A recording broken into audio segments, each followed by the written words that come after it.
Hello and welcome to The World This Week with me, Gavin Lee, here every week assessing and better understanding the tumultuous global events of the past 7 days alongside an ever-changing panel of 4 distinguished correspondents. In a week that's seen a new level of brutality in Iran, a third week of protest turned nationwide uprising, the internet switched off and phone lines disconnected. With the use of Elon Musk's Starlink satellites, graphic accounts began to come out from demonstrators, doctors in hospitals and officials in overflowing morgues of the violence of the crackdown as Iranians on the streets were labelled terrorists and foreign collaborators and shot by Iran's Revolutionary Guard, many at point-blank range, said the US-based human rights activist network, reporting between 2,500 and 3,500 deaths, describing it as an unprecedented massacre. President Trump told Iranians help is coming, keep protesting, then later appeared to change his stance. Told me that there'll be no executions, and so I hope that's true. Does this mean military action is now off the table against Iran? Well, we're going to watch and see what the process is. It's been a week of urgent diplomacy for Denmark and Greenland as their foreign ministers attempted to dissuade the Trump administration from their plans to annex the Arctic island, which was met with a resounding no. The US needs it, came a familiar response, a repetition of relentless rhetoric to rival Tolkien's Gollum. The world's most powerful leader says it's not about precious raw materials, but strategic defence positioning to protect the American homeland against Russian and Chinese missiles. Several European countries are now working on a new plan to secure Greenland. Small deployments heading there of troops boosting the NATO presence, but the reality of Trump's demand and his subsequent pressure had sunk in for Greenland's foreign minister this week, Vivian Motzfeldt. Let's take a look. Tämä viapuut. Kisiä slutgingligt såna att sitta på tukatsopunga. Pääsinappo. And it's been a dramatic week in politics on both sides of the Channel in France. The minority centrist government of Sébastien Lecornu is still standing after surviving 2 votes of no confidence brought about by the far right and hard left, triggered by opposition to the EU-Mercosur trade deal, a deal that's been a quarter of a century in the making and that the French government had opposed, but were outvoted, with European allies seeking new financial horizons. And as they say, where there's muck, there's brass. Well, this week it's been where there's brass, there's muck, tons of it, dumped by French farmers in a tractor go-slow protest across the country. While in the UK, a traitor-style drama of an alleged plot affecting the centre-right Conservative opposition unfolded, starting with a piece of paper left in an office unattended.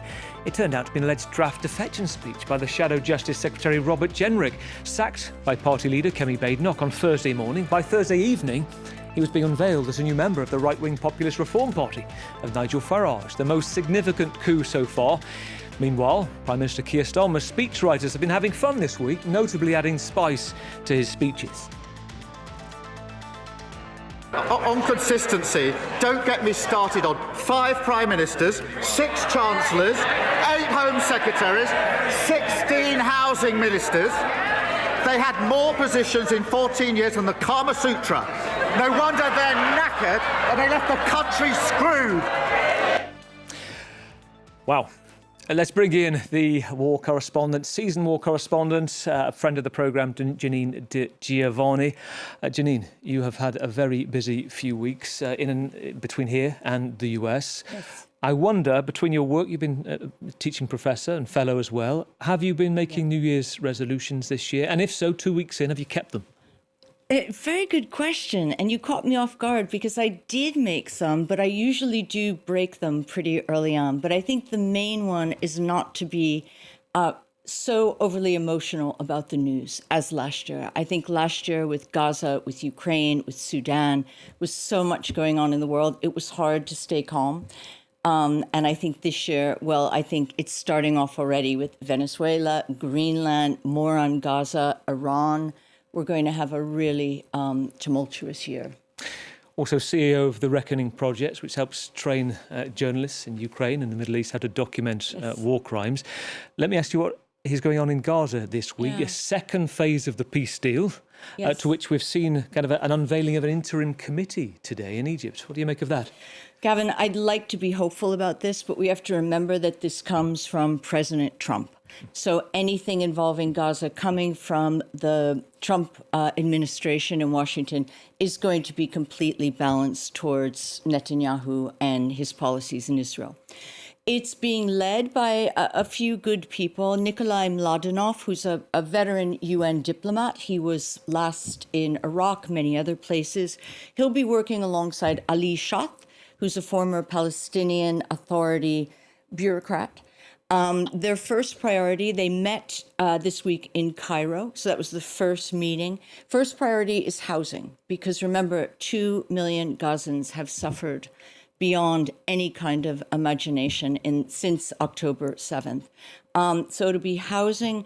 It will be trying to get them to live some kind of a life which will be better than it has been. But let's just remember one thing. Since this so-called ceasefire, there have been repeated deadly attacks against Palestinians. More Palestinians killed. Even as phase 2 has begun, Israel has continued their deadly assault. So let's not, as much as we'd like to hope that there is any chance of protection for the Palestinians right now, in a world where international norms have basically been disregarded since October 7th, we don't know what to think. Also, remember, Lindsey Graham is on his way to Israel right now as we speak. Big friend of Netanyahu, big supporter of Likud, big supporter of all the policies of Netanyahu. And meanwhile, the West Bank, of course, is still in a terrible state with the Israeli settlers pushing, taking more Palestinian land. It is great to have your thoughts, your experience with us tonight. Janine, also the author of 9 books, including The Morning They Came For Us, Dispatches from Syria. Let's bring in Andrew Hillier, our International Affairs editor. Andrew, same question to you. We're 2 weeks into the new year. New Year's resolutions gone out the window? Well, they usually go out the window. So what I decided to do this year to avoid that from happening is that I don't do any New Year's resolutions anymore. That's the safest bet, I think. But as Janine said, I think we have to. One thing I am resigned to this year is that the news cycle is going to speed up. It's going to be intense, and it's not stopping. One thing you've been keeping an eye on this week separately is Venezuela. It's kind of so much information elsewhere. It's easy to miss that, just over a week on from the rendition, we've had Maria Corina Machado giving her Peace Prize, a Nobel laureate, to President Trump. And we've had the CIA chief in Venezuela meeting what was the vice president, now the interim president. Yeah, it is remarkable. I mean, I think I should start by talking about that image we saw, of course, of Maria Corina Machado with Donald Trump handing her medal, her Nobel medal to Donald Trump. It was a remarkable image. And of course, the picture of Donald Trump smiling, of course, very happy to receive that medal. However, I'm not sure it's going to really change his convictions with regards to Venezuela. And we incidentally heard Maria Corina Machado speaking at a press conference just about a very short while ago, and she was trying to stay optimistic. She said that she believes that Venezuela is on the path to transitioning to a true democracy, that's what Donald Trump and what Marco Rubio want. Where she was asked about elections, she said that she was confident that they would take place, but she said she can't put a timetable on that, can't put a date on it, which is unsurprising because, of course, the unspoken agreement here appears to be between the White House, between the Trump administration and Delcy Rodriguez, the interim leader, is that they don't need, in the short term at least, to organize free and fair elections as long as they go along with what the Trump administration wants. So it's remarkable. A very different narrative, saying today that she sees herself potentially as a future president. Very confident about that. Great to have you with us as well tonight, Andrew. Let's cross to Washington, D.C. Let's welcome Suzanne Kianpour, World Affairs correspondent, formerly with NBC and the BBC, founder of H2H, Helmet to Heal social media brand, and co-host of the podcast Global Power Shifts. Good evening, Susan. Let me ask you about your week. Hello. Tell me about what it's been like to try to get in touch with your contacts, your friends, relatives in Iran this week. Well, I would like to start out by saying that my New Year's resolution was to stop overreacting to Trump. Let's try not to overreact to Trump, and it has done me well so far. However, it has been very difficult with what's been going on in Iran. It's been very difficult to get a hold of contacts, friends, families, and also to cover this story fairly and objectively and without emotion. I think Christiane Amanpour, who is, someone who's been a role model to someone like me, said it best. He said that quite difficult, and we should acknowledge that. You speak Farsi, you know Iran extremely well. Can I ask, when did you last go back to Iran? And do you see a point in the near future when you'll be able to go back again? So the last time I was in Iran was in 2007, and a couple of years before that, in 2005, I was in traffic in Tehran, and traffic's so bad that you're packed, and so you're so close to the car next to you, you really comfortably have a full-on conversation. And there was a man we started speaking to, my uncle, who has now passed, unfortunately, told him that I was visiting from the US, and he turned to me and he said, go back and tell George Bush, at the time George Bush was president, he liberated Karbala in Iraq. Please come and liberate us too. And I keep thinking about this comment. And everybody wants liberation from this tyrannical regime, whether it's people inside Iran, the majority of the people inside Iran at this point, and of course, those of us who are outside who haven't been able to go back. As a journalist, definitely can't go back, mainly because they love to accuse us falsely as spies and agents of the West, which is obviously what we're seeing. They're doing about the protesters, saying that these protesters in the streets are just being driven by Mossad or CIA, as if they don't have their own agency. Suzanne, great to have you on board with us as well tonight. Let's move to London in the meantime, complete the lineup, and delighted to bring in Peter Apps, global defence commentator for Reuters, British Army reservist and author of the soon-to-be-released The Next World War, the new age of global conflict and the fight to stop it. Peter, thank you for being with us. It is good to see you. The book is out at the end of this month, and it sees you going to some of the zones of friction around the world, and we'll look in detail in the programme at some of your observations. But first, take us on a whistle-stop where you went and why the book's title, which certainly grabs attention. Yeah, so my first book was a history of NATO, so from 1949 through to the present day. And what I really wanted to do after that was to look at the current flashpoints, the various places where things could go wrong. And I was traveling at the end of 2023, 2024. So I went to Taiwan, I went to Northern Australia, I went to Estonia. I've also spent time in Washington, spent time in Brussels while I was doing the first book. So the idea was to sketch out exactly what this kind of conflict might look like, to look at the potential likelihood of it and what it would take to stop it, and also to tell the human stories about the people who are making those decisions, whether that's people at the sort of high end, diplomats, admirals and so forth, or who are going to be caught up with it at the sharp end, whether that's soldiers or civilians. And then it's got the key part of that title is that, and the fight to stop it. Yes.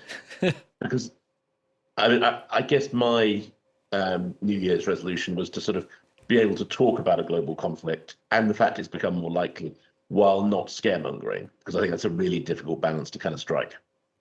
It is. I'm minded by the fact that you would have rushed this so when you got it ready for publication, and suddenly the last 2 weeks at the start of the new year, has it surprised you the speed of it? Because you're going to have to add amendments to this, aren't you? Just the final chapters to it. Trump administration's move on Venezuela, as we heard, the seizing of ghost ships as well.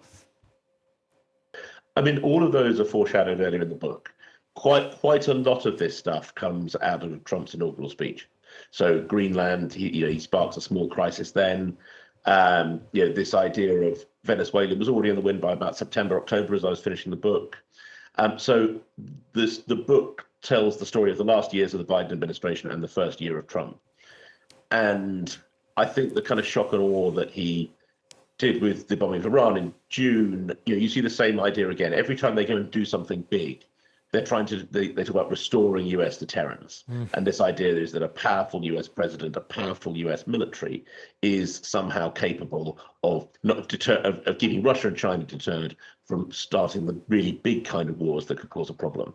And then it's a matter of sort of drilling into the complexities of that and the contradictions and the fact that, and looking for what's important and what is noise.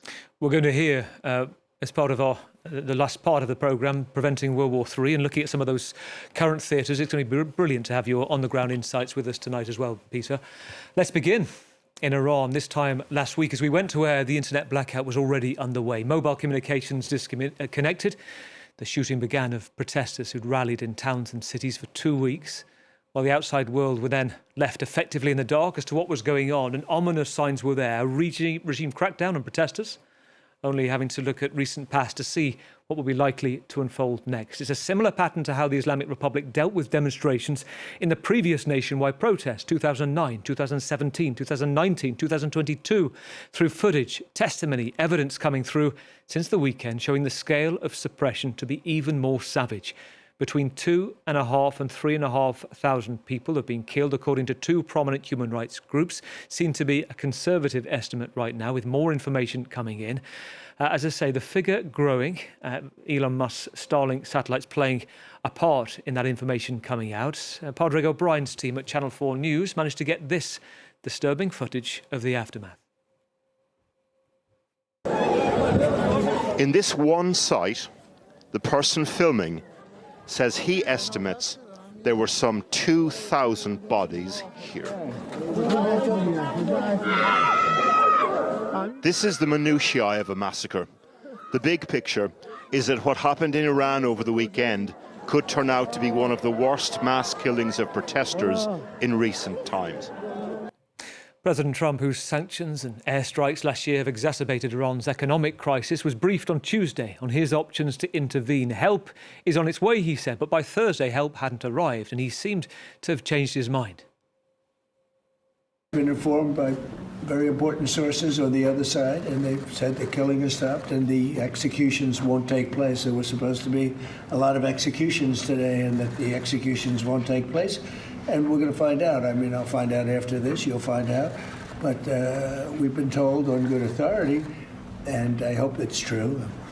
Suzanne, take us into Iran, the places that you've been monitoring this week, the information you've picked up in terms of the clampdown and the current state of the protest.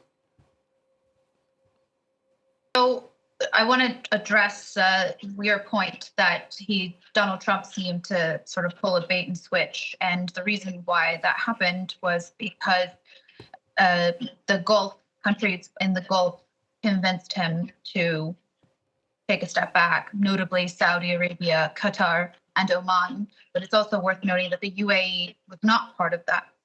And that is because they want to expand the Abraham Accords.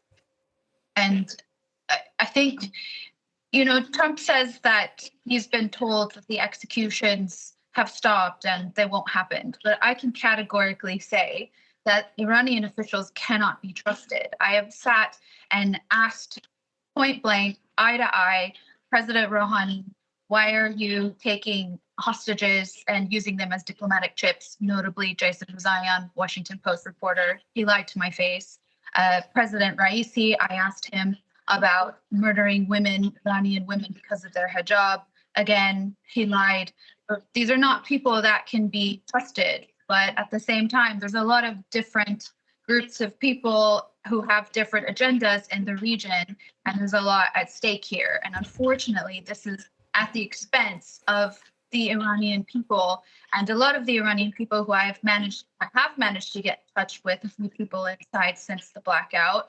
I've obviously had to be very careful for their safety, but at the same time, the Iranian diaspora have said, there's this sense of hypocrisy that there were all of these people around the world rightfully up in arms about human rights abuses in Gaza, and yet there is a sense of silence when it comes to the human rights abuses that the Iranian people are facing. Reuters reporting today that there is an eerie comparative silence in the streets of Tehran. Very interestingly, given that the internet was squeezed down to about 1%, very little information coming out. Suddenly we've had live broadcast images today of pro-regime protests broadcast live by the regime which controls the information coming out. Janine, what's your reading of events? I've worked in the Middle East since 1990 and spent decades and decades in Gaza and Egypt and Iraq. I finally got to Iran after applying for visas for 25 years in 2016, right after Obama and Rob Malley negotiated the JPAC. It was, to me, it seemed that was the moment that things were really going to happen, that there was a really strong underground resistance movement.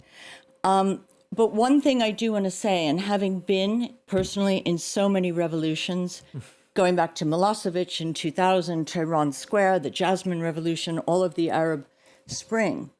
There has to be a moment when regimes fall, when they finally erode. And there is a time when it's not really a sudden rupture, but repression works until it doesn't.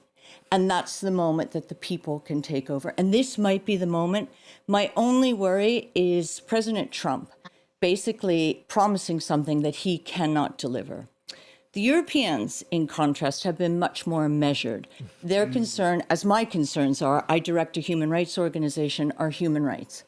What is happening on the ground? I actually disagree with Suzanne. I think there's a lot of concern about human rights in Iran, certainly from my organization and many others that I work with. I think that this could be a pivotal moment. But I think with Europe is in a much more, I'd say, staid position right now, which is monitoring human rights, looking at sanctions. Also, I just want to say, let's be careful of Israel, because who is behind any kind of regime change right now? Ultimately, it's Trump and it's Netanyahu. And it's what, Israel wants more control of the region. Having Reza Pahlavi all over Fox News, to me, is deeply disturbing. This is a man that really could not go back to Iran and be the next leader. And also, he is a great buddy of Netanyahu. So Israel is really maneuvering. This is an important moment for them as well. Peter, the two interesting points you raised there, Janine, I want to raise them both with Peter and with Andrew. First of all, on the kind of the echoes of the past that we've seen, the hope, the optimism, previous conflicts that, Janine, that I've covered as well, Libya, Syria, you in Iraq as well, where leaders fell, there was hope, but then chaos came in the vacuum in different ways. And I wonder what your take is, Peter, when you look at the optimism and the brutal repression that we're seeing at the same time. So, yeah, there's obviously a lot of comparisons to the Arab Spring. But I think one of the things that it's worth really being aware of is that everyone who is currently alive and in a position of authority within the Iranian armed forces are the people who were spared by the Israelis during their strikes in June last year. So the Israelis have been very deliberately shaping events within Iran, including through what you might call kinetic military actions, including through direct military strikes. I think there are two schools of thought in Israel and Washington. One is that it's enough to keep Iran weak, and the second is that this is a once-in-a-lifetime opportunity to take the mullahs down permanently. And I suspect that Trump is being given a lot of options by the Pentagon Joint Staff, and probably at the moment none of them really solve the problem. But if they see a window to go for it, as they did in Venezuela, where you take out Maduro and then do a deal with his deputy, then I think they will probably try and do that. But it's very unclear who you take out. Just taking out the Ayatollah doesn't really solve your problem. If you have a hammer, you're looking for your nails, and I'm just not sure there are sort of readily available nails at this point. But they are definitely reminding both Moscow and Beijing that the US has unparalleled capabilities to strike leadership targets in well-defended capital cities. And that is always there as the sort of subtext to all these things that are going on. Unless, I guess, the point would be kind of doing a Maduro and removing the figure to put your name on doing what you said you would do, as Marco Rubio often says about President Trump. He says what he'd do and he does what he says. But then where does it leave the regime? It's a good point, Peter. Andrew, to Janine's point as well on Reza Pahlavi speaking today, saying the international community wants people to stand with the protesters, do whatever they can to try to push the final sort of death throes of the regime out of the way. It seems hopeful. He still says, I'm going in. Yeah. Yet, framed by the US, the Pentagon must have war-gamed this, as they did in Venezuela. If they did, and there was a window, as Peter described, carry out a strike, and Suzanne suggests that won't happen right now. Reza Pahlavi, the former Crown Prince, could he be a stabilising figure? Well, he has made a lot of his potential to be a figure that oversees a kind of some sort of transition to a new secular democratic government. Of course, the real question is whether or not Reza Pahlavi really does have a lot of support on the streets of Iran. And we spoke about this last week, how we saw something that had been quite unprecedented before, the sight of the old Iranian flag, which you can see in the images there, with the sun and the lion, pictures images of people chanting his name in the streets. But of course, I mean, it's very, very hard to really quantify, I think, how much support he really has on the ground. And the fact of the matter is that, of course, as we know, the regime is very much entrenched in Iran. And the other thing worth pointing out is that Reza Pahlavi, of course, he has a lot of people, of course, who don't support him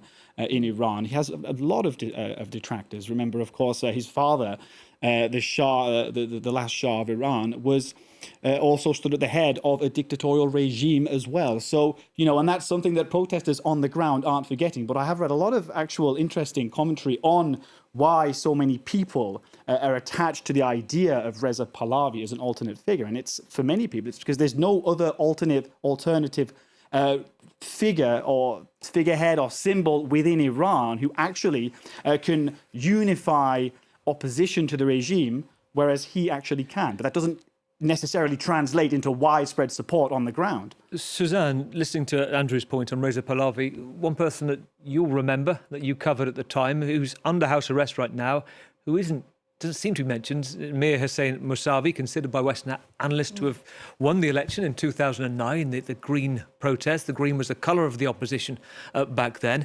He was Prime Minister in the 80s and once a loyalist insider, seen as a reformer. He's still under house arrest in Tehran. How is he viewed by protesters?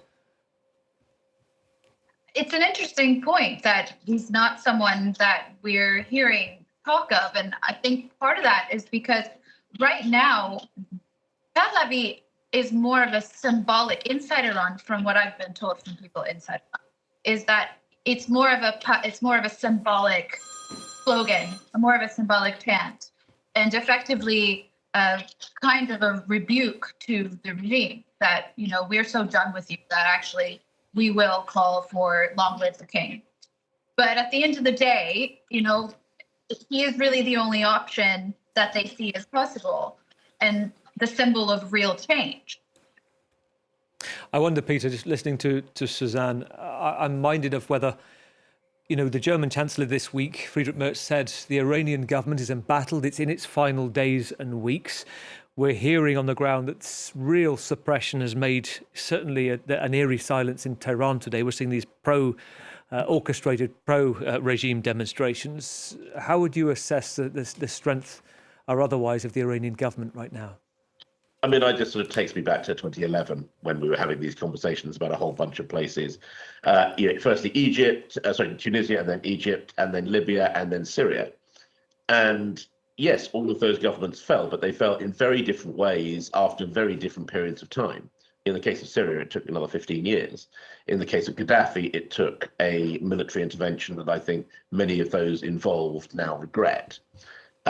So I think it's very hard to write off the current sort of situation as being, people go home, there's been enough killing, the Americans kind of step back, the Iranians step back. It's certainly a plausible situation. By the same token, I was also just struck when other people were talking that the king could sort of replace Ayatollah Khamenei as the sort of big figure above the country and allow most of the other entities within Iran to get on with their sort of normal power struggles and potentially cutting a deal with the US. So there are things that you can sort of imagine. The other thing is the Ayatollah is very old.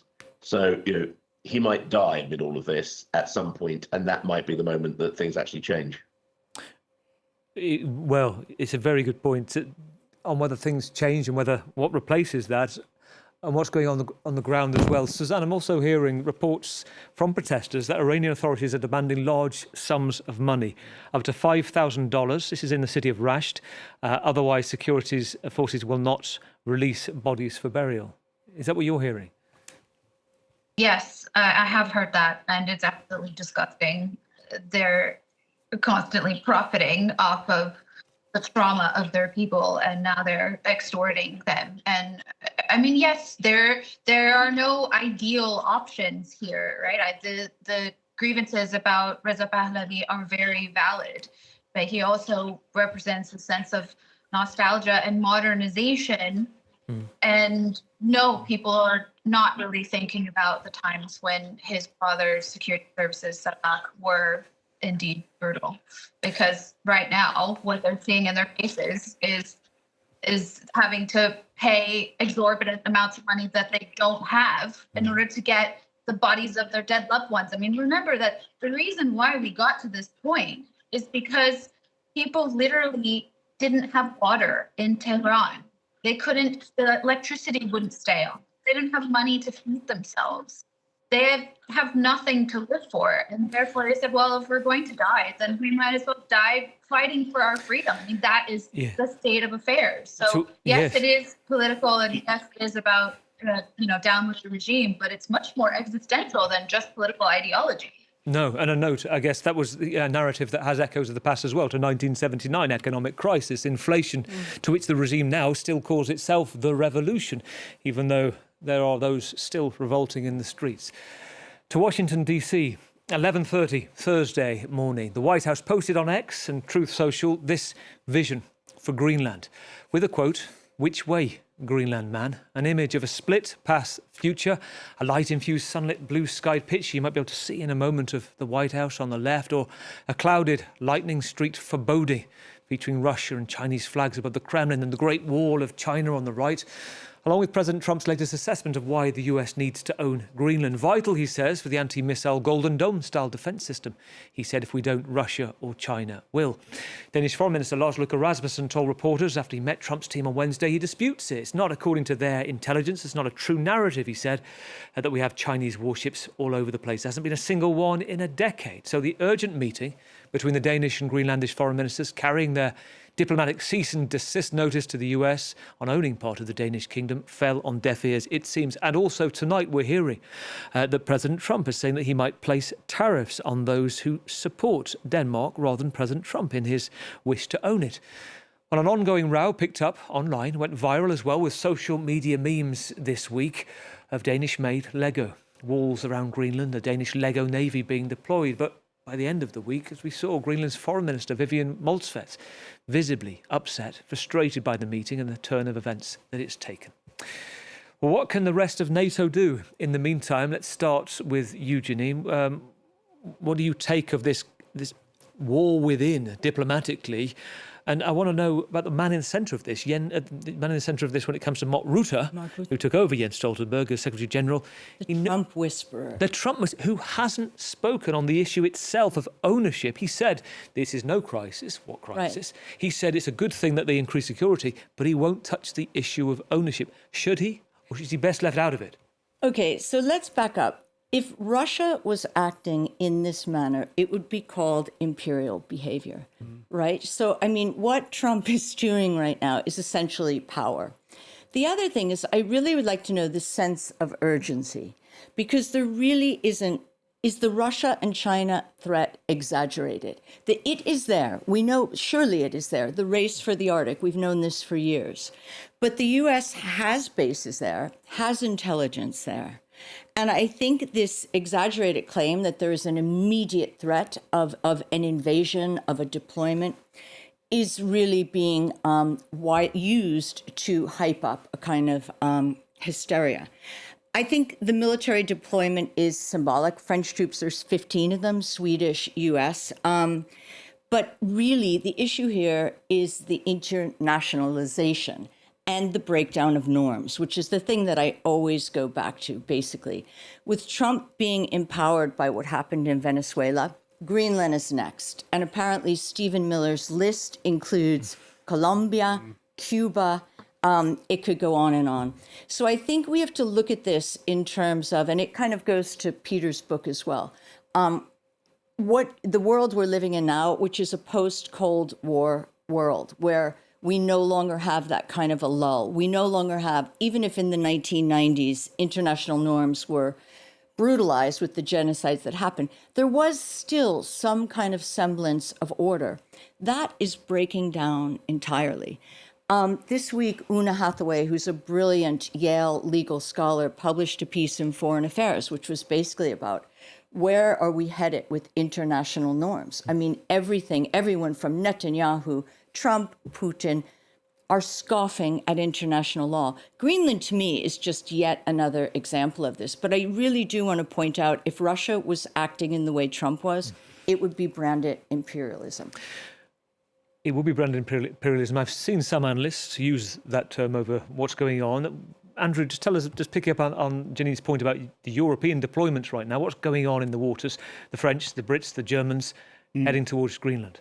Yeah, I mean, this is part of a European show of support in the form of a military reconnaissance mission to Greenland, which came hot on the heels of that meeting in Washington between it was the Danish and Greenlandic foreign ministers and J.D. Vance and Marco Rubio. Of course, you remember at the end of that meeting, the Greenlandic and Danish foreign ministers gave a press conference by themselves in which they said essentially that they agree to disagree, or they actually said that there were fundamental disagreements over Greenland. So this is essentially, yes, the Europeans are trying to, show the United States and people in Greenland that they're there, they're present, but it is essentially symbolic. As Janine pointed out, there's very few soldiers actually on the ground. Residents in Nuuk have said that they do feel slightly reassured by the presence of soldiers. I think there were soldiers from Britain, Finland, France, Germany, the Netherlands, and Norway and Sweden. But it is essentially an unprecedented situation where European soldiers are being deployed to another territory to essentially show the Americans, an ally, and to send a message to the Americans. It's probably worth saying as well, we're talking tens, not hundreds. It's a reconnaissance mission right now. Exactly. Very small. Very so, small. Peter, the other side to look at with all of this, is there a view that it could be part of Trump's madman strategy, that he comes away with, like he did with NATO, getting people to commit to 5%, that he says, I got better security? Or is your reading that this is determined? So firstly, when you say Trump's madman strategy, this is the being idea predictably unpredictable. Described by Trump himself. Yes, exactly. That he basically wants to keep the rest of the world and anyone he's negotiating with on edge, because people say Trump is capable of anything. Therefore, you have to worry about him. Therefore, you have to factor in him doing very unusual things. And I think there's definitely an element of that. I think there's also an element of, Trump has been thinking about nuclear weapons since the 1980s. He wanted to be Reagan's arms negotiator. He sees Greenland as central to the Golden Dome, which is about protecting the US mainland, from long-range missiles. A lot of technical skepticism about that, but he sees that as important. And I think he wants to be seen as the greatest American president ever, and adding a huge bit of real estate in his mind is one way you do that. I think that phrase imperialism is interesting because the Chinese are fairly naked about this. They first sent troops to Taiwan in 200 AD under an earlier Chinese emperor, and Xi Jinping talks about that as the legitimacy by which they believe they should take Taiwan now. There's more to the argument than that, but it goes back to that imperial era. Similarly, Yeltsin was complaining to George Bush Senior in the 90s that they wanted the borders of the Soviet Union adjusted so that Russian speakers in the Baltic states and Ukraine would come back into Russia. And Trump is, in fact, only echoing other US presidents like Truman, who have wanted Greenland for a long time. The question is what the Europeans do about that, and they're going to try and look tough while conciliatory. And I suspect you're going to end up with this very bizarre situation where there are hundreds, if not thousands, of US troops on Greenland, dozens, if not hundreds, of European troops planning together to protect it against the Russians, Chinese, and whatever, but secretly also sort of scheming behind closed doors as to what they might do if someone did something in a different direction. And that's just going to be very awkward. And I imagine Mark Rutte's assumption is that the best thing to say about that is nothing. Yeah, stay he may well keep saying nothing. Not even a whisper, Peter. Suzanne, listening to Peter, you're in Washington right now. A brief point on the MAGA base. Do they approve of a grab for Greenland? Well, listen, I think with this particular story, it needs to be looked at the frame of this is Gulf of America all over again. He wants to be able to point on a map and say, that's ours. It's succinct, brief, and exactly to the point. Does what it says on the tin. Suzanne, thank you. Let's move to Ukraine, where temperatures reach minus 20 degrees Celsius in Kyiv this week. Thousands still without power. State of emergency declared by President Zelensky, who's accused Moscow of deliberately exploiting the harsh winter conditions. Continuous missile bombardments in civilian areas and on energy infrastructure too. On Wednesday, President Trump was asked why peace talks hadn't yet resolved the conflict. He responded with one word: Zelensky. Putin's spokesperson approved, telling reporters President Putin remains open to talks, but he doesn't remain open to a ceasefire without Ukraine conceding significant territory. The majority of European countries support Ukraine's position and see the Kremlin as a clear and present danger. On Thursday, the British government announcing they're bringing in new powers to enhance preparedness in case of a potential war of crises, including raising the maximum age of recalling former armed forces personnel from 55 to 65 and lowering the threshold for mobilisation, currently limited to situations of, quote, national danger, to also include, quote, warlike preparations. And the military commander, Lieutenant General Paul Griffiths, said this week, quote, as the nation threat grows, we must ensure the armed forces can draw on its numbers. Which brings in, Peter, you're a British Army reservist. If ever there was a time to understand how likely a possible wider European conflict is, now is the time, as you've done extensively in your book, The New World War. I'm minded that the conversation can evoke concerns of alarmism, as you touched upon. Early reviews say the opposite, that it's clear-eyed, realistic, if urgent too. And you put the chances of a global war, World War III breaking out in the next decade, of around 30 to 35%, and you compare it to the Cold War in the 50s and 60s. Talk us through your findings.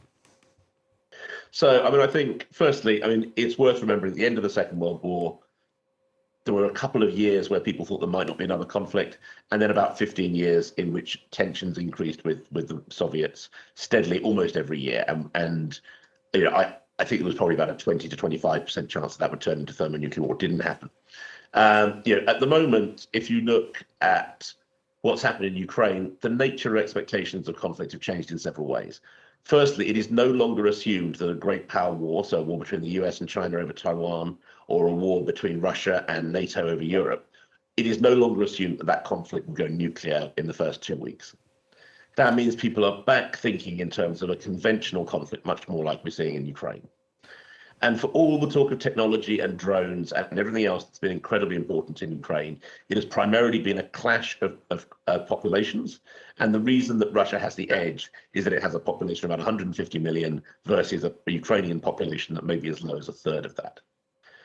Now, that gives you an idea of what deterrence looks like from deterring Russia from coming into NATO.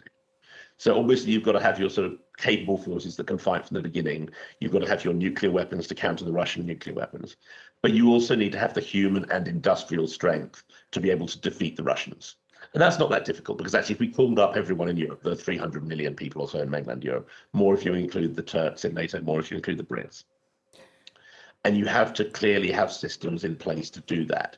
And that is a very mixed picture depending where you go. The Poles are currently building military capability hand over fist so that every able-bodied man has at least some military training as soon as they can possibly achieve. Yeah. In the UK, where we have a tradition of a professional military, we're rather slower. And this is kind of one of the next stages of doing that. If you look at France, obviously, similar discussion. And I think one of the ways in which both Britain and France have not quite got the tone right is they sort of said, there might be a war, it'll be very bloody, everyone must be prepared to fight. Whereas actually the smarter discussion, which you see in places like Finland and Estonia, is to say, we must be ready to be so difficult to attack that it never happens. Janine, you wanted to come in. Yeah. Peter, we'll stay with your point, but Janine, you wanted to come in. So I direct a war crimes unit called the Reckoning Project, as you know, and our main headquarters is in Kyiv. So I talk to my team every day, and it is heartbreaking to talk to them now. They're wrapped up in blankets. They are sitting there in their huge down coats. Yesterday, I had a meeting with the Nobel laureate, Alexandra Matvichuk, and there she was, wrapped up in her coat, freezing.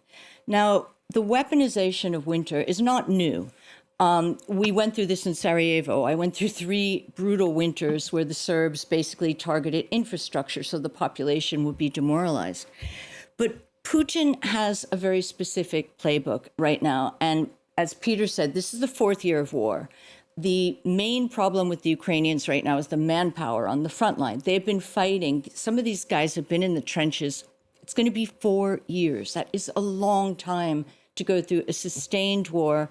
The drone attacks in Kyiv are getting more, now up to hundreds, where it used to be Kyiv was more or less the city that wasn't getting touched. Now it is. Even Lviv last week had Russian missiles. So I think this is all part of Putin's plan to basically up the strategy, demoralize the people completely so they will capitulate. And the thing is, Ukrainians will not capitulate. So I think right now it's a really pivotal moment. And when we look at Europe, and we look at Ukraine, Janine, and Peter, just back to you. I want to finish because your book is well worth a read right now. To Janine's point about what's going on there and how the risk of spreading. I've heard you describe Britain as an NPC in this, a non-playable character, and I understand it applies to France as well. That it's determined by events elsewhere. Talk us through what you mean by Britain being an NPC. Yeah, so I mean, that would be a slight overstatement. I mean, I think Britain has had an effect in Ukraine, including particularly helping Ukraine get through those first few months. When it comes to I think one of the issues for Ukraine is it's not seen as an existential fight for Europe in the same way that a Russian attack on an EU or NATO member would be. Because if the EU and NATO were unable to defeat that attack, then the entire post-war settlement that we've had since 1945 would unravel. Now, you could argue that different ways in Ukraine, but very clearly, other countries have been happy to support Ukraine with equipment and so forth, but not to put their own people's lives on the line. And most of the opinion polls suggest that while there is lots of support in places like Britain for supporting Ukraine, that support dries up very quickly when you start to take UK casualties. Peter, it is a brilliant read. The Next World War, the New Age of Global Conflict, and the Fight to Stop It. Out at the end of the month. Thank you, Peter Apps, British Army Reservist, Global Defence Commentator for Reuters. Thank you for watching. Thank you to all the panel as well, to Andrew Hillier, International Affairs Editor, Janine Giovanni, our friend of the programme, season war correspondent, and also Suzanne as well, Kiampo. Thank you for watching. We're only 2 weeks into 2026, but online you might have noticed a lot of viral nostalgia. Janine mentioned it. 2016, 2026 is the new 2016 is a trend that's taken off this week. More than 55 million TikTok videos this new year dedicated to a life a decade ago, albeit with rose-tinted filters. Psychologists point out to times of uncertainty, we grab for nostalgia. And Gen Z TikTokers see it as emotional escape from political turbulence, romanticising of a time when David Bowie was still around. Brexit wasn't Brexit, President Obama was in office, and Pokemon Go was a thing. Well, the nostalgia wave has even put the music charts a decade ago back at number 8. So we'll leave you with a slice of Zara Larsson's lush life from the good old days. And we'll see you in 7 days for the world next week. My heart out till the dawn, but I won't be